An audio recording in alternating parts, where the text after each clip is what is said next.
ఒక ఆయన 10 ఏళ్లలో 85,000 కోట్లు ఇచ్చి నేను గొప్పోనని చెప్పుకుంటుండు. భారతదేశ వ్యాప్తంగా కూడా 58,000 కోట్లు ఇచ్చినటువంటి బీజేపీ వాళ్ళు ఒక్క రాష్ట్రంలో 50,000 పైచిలకు కోట్లు ఇచ్చినటువంటి కాంగ్రెస్ పార్టీని ఎండగట్టే ప్రయత్నం చేస్తున్నారు.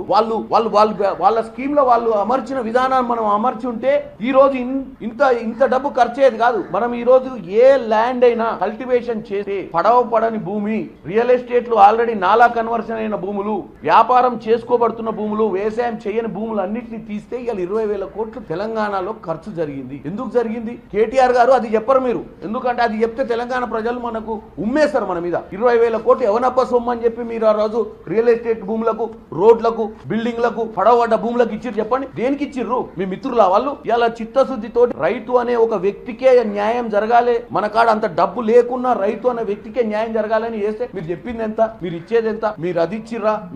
మీరెంత ఇచ్చిర్రు చూడండి. మిగులు రాష్ట్రంలో మీరు అధికారంలోకి వచ్చి 10 ఏళ్లలో 7 లక్షల కోట్లు అప్పు చేసి మీరు రైతులకు చేసింది 85,000 కోట్ల. మరి మిగతా డబ్బు అంతా ఎవరి మీద ఖర్చు పెట్టిర్రు? కాళేశ్వరం మీద పెట్టిర్రా? మొత్తం కాళేశ్వరం మీద పెట్టిన పెట్టుబడి రైతుల మీద పెట్టలే. 10 ఏళ్లలో మీరు రైతు పక్షపాతి ప్రభుత్వం. ఇది వరేస్తే ఉరి అన్న మీరు ఇవాళ మాకు చెప్తుర్రా ముచ్చట. వరి వేయొద్దని చెప్పి నిబంధనలు పెట్టి రైతులను భ్రాంతులు చేసిన మీరు ఇవాళ మాకు నిబంధనలు చెప్తుర్రా?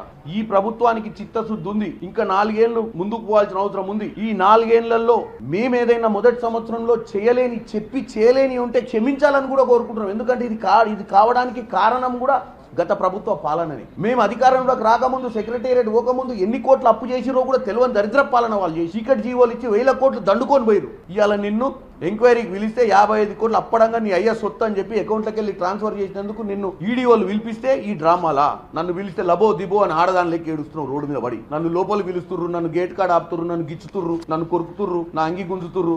ఆ మాటలు మాట్లాడేది మా మొగోళ్ళ లెక్క తొడగొట్టినావు కదా, జైలుకు పోతా భలే తీట ఉన్నోళ్ళ లెక్క.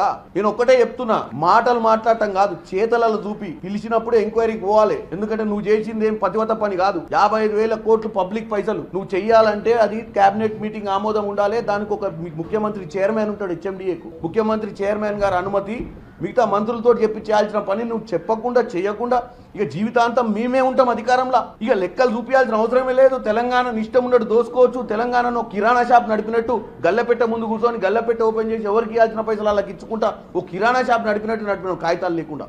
నువ్వా మాకు చెప్పేది?